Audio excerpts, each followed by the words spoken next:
Several moments from Donald Trump's disastrous press conference yesterday have rightly inflamed persistent questions about both his mental fitness and his inability to tell the truth, and have also left his campaign staff in an awkward position where they're even being humiliated on Newsmax.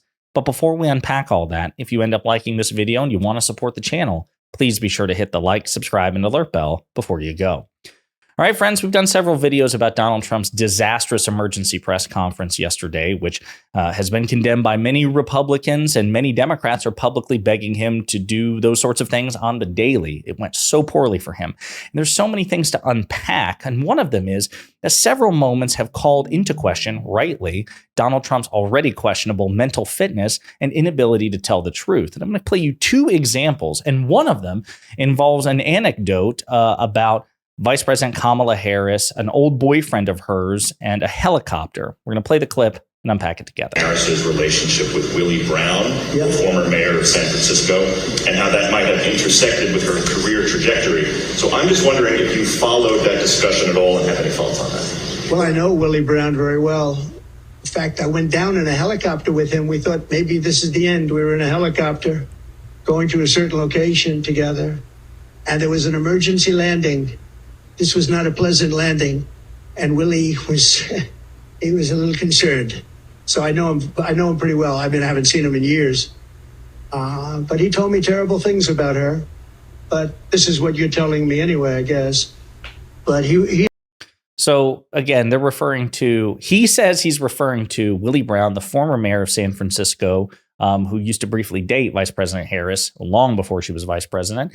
And of course, people on the right have been casting aspersions really since she ran for president back in 2020, that she owes her entire career to her relationship with Willie Brown. Pretty sexist, misogynistic stuff, but it's been resurrected now that she is the presumptive Democratic nominee. Now, with that in mind, he goes on this, anecdote about a helicopter. I know Willie Brown very well. We went down on a helicopter together, except that's actually not the case. It turns out that entire story was BS in a number of different ways, and it put Donald Trump's spokesperson, Carolyn Leavitt, in a really awkward situation on, of all places, the right-wing network Newsmax. I want to play this clip and unpack it together. Talking about misrepresentation, I'm curious to know, as the former president gave a press briefing yesterday, and in that 1 hour, he claimed that he went down in a helicopter with the former San Francisco mayor, Willie Brown. And now he's been interviewed about it, and he denies ever being in a helicopter with Willie Brown. Can you shed any light on that? I would just defer you to President Trump's statement and what he said yesterday. The president has a lot of amazing stories from his life. As we all know, he was a businessman and a celebrity for decades prior to entering politics, and I would just leave it at that. So you can tell that did not satisfy even the Newsmax host. Again, a host on Newsmax. We're not talking about CNN, MSNBC, the Associated Press, ABC, Reuters, NBC, none of that. This is as right-wing as it gets, and even he is like, oh my God. Okay, and Carolyn Leavitt there, who's this pretty smooth operator in Trump's campaign, even she was like, well, I would just have to refer you to the statement that Trump made that you just asked me about, in which he either lied about what he did, like it was a deliberate falsehood, or he got people confused. And it turns out both of these things may have happened. So to clarify, former San Francisco Mayor Willie Brown was interviewed, and he did say that what Trump said was creative fiction. Let's see here. Brown disputed the claim later that day. He was doing what Donald does best, his creative fiction, he said with a laugh, the outlet reported. And secondly, I don't think I'd want to ride on the same helicopter as him. There are too many people who have an agenda with reference to him, including the people who serve as helicopters. As a matter of fact, many people believe that it was a reference to Jerry Brown, the former governor of California. As a matter of fact, the current governor of California, Gavin Newsom, said that he was actually in a helicopter with Jerry Brown and Donald Trump. So they think that that is what Donald Trump was referring to, confusing these two very different men. And Newsom disputes the characterization of the helicopter, that there was no emergency landing. I call complete BS, said current Governor Gavin Newsom. Jerry Brown, who left office in January 2019, the former governor, said through a spokesperson there was no emergency landing and no discussion of Kamala Harris. Jerry Brown, Willie Brown. Okay. Two very different men. So one of two things happened. Donald Trump either deliberately told a lie, or he got confused, or I think most accurately, it was a combination thereof, because apparently, no matter who it was, Willie Brown or Jerry Brown, there was no disparagement of Vice President Kamala Harris. There was no emergency landing, and he may have just confused the men, period. So I think it was a combination of deliberate, malicious lie and him confusing two very different California politicians, which brings me back to something I've been referencing quite a bit here lately, because I think it's worth pointing out. Donald Trump is the oldest presidential candidate in American history, 78 years old. Okay. If he wins the election, he would be older than President Biden was when President Biden assumed office in 2021. And this is reflected in the polls. So 51%, a majority of Americans, think that Donald Trump is too old to be president. In terms of physical health, 52%, only 52% think that Donald Trump is mentally or is physically fit to be president, is in good health. In terms of mental fitness, if you see up here, the second chart, 48%, only 48% believe that Donald Trump is mentally fit to be president.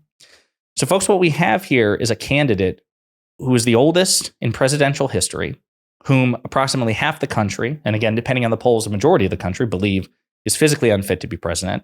And according to the Morning Consult, a reputable A-rated poll, a majority of Americans, and not the first poll, by the way, as I've mentioned them in previous videos, a majority of Americans think that he is not mentally fit to be president.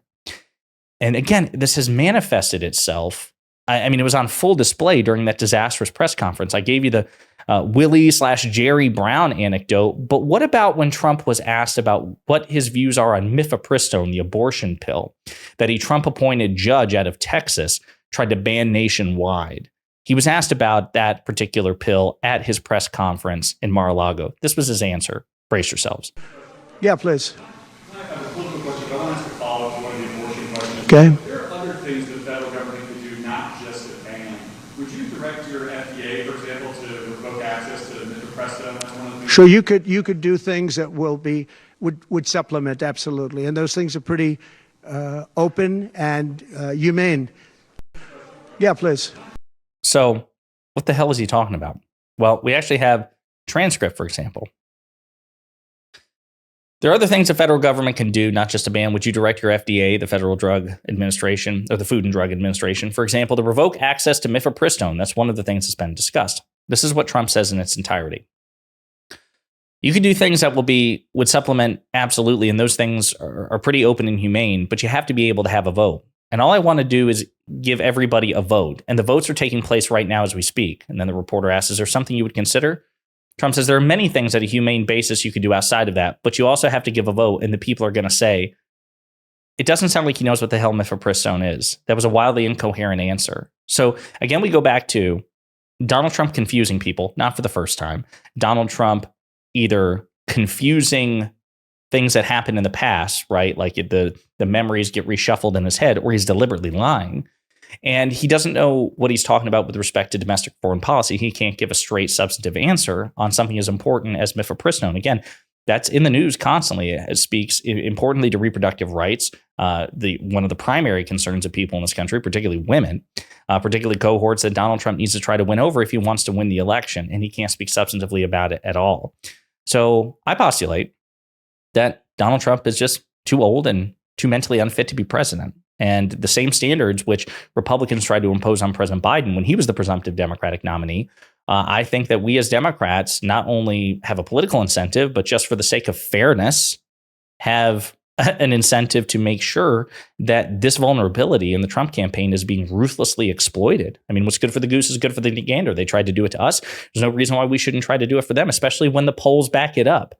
Donald Trump is just too dishonest, too old, and too mentally unfit to be president of the United States. And he's given us ample evidence to conclude as much. So let me know what you think in the comments.